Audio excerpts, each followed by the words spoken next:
Parlons à présent de la place des femmes dans le football. Elles étaient 7200 dans les années 70. Aujourd'hui, elles sont plus de 250 000 licenciées. Elles sont joueuses ou éducatrices. Kamel Kalfouni et René Alcaïm ont suivi la formation de 5 d'entre elles. Bien joué, elle sort pas, c'est bien.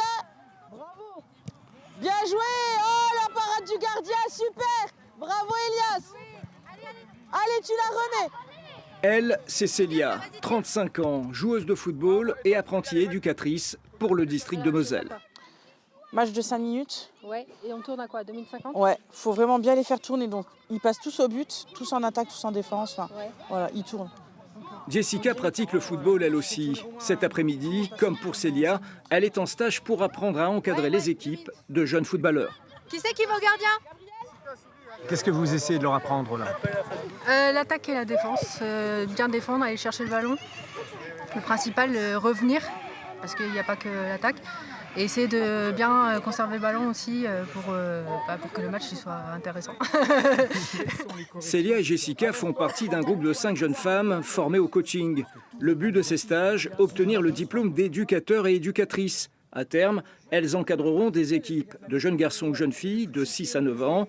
2400 coachs féminines œuvrent déjà au sein de la Fédération française de football, un chiffre que les instances footballistiques de Moselle veulent développer car il y a de la demande. Dans un premier temps, chez les petites catégories, c'est de faire jouer les filles soit entre filles, parce qu'elles désirent et que certains parents préfèrent que les filles jouent avec des filles, soit avec des garçons en mixité. Nous, en tant que formateurs et responsables au district, on essaye aussi de former des éducatrices, des éducateurs. Les filles sont les bienvenues dans les formations pour transmettre. Challenger. Un bon défi, ouais. Des défis, Est-ce que c'est ce que tu as remarqué? Alors moi, j'ai marqué dans tes points forts la voix, les encouragements et les défis. Au sein de la commission de féminisation, on a créé le club Moselle.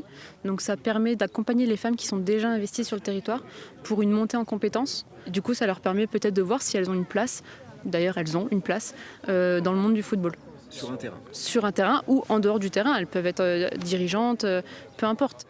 En 1977, 7200 femmes étaient licenciées. Aujourd'hui, elles sont 251 000 en France à graviter dans le monde du football. Un chiffre qui augmente de 10% par an et qui peut être encore amélioré. Moi, je dirais qu'il faudrait plus agrandir tout ce qui est foot féminin à la télé, plus faire des stages de foot exprès pour les femmes et augmenter, oui, tout ce qui est télé, tout ça. Que ça donne envie en regardant la télé de me dire waouh, là, la femme là, elle a réussi à faire ça, pourquoi moi je pourrais pas faire ça au foot, tout ça. Les féminines, justement, elles ont vraiment envie de jouer, mais seulement avec les filles et non avec les garçons. Donc ça se développe pas mal. Et du coup, ça m'a vraiment donné envie d'apprendre pour pouvoir apprendre justement aux jeunes filles et leur donner envie de continuer et de créer des équipes féminines. En Moselle, 10% des licenciés en club sont aujourd'hui des femmes.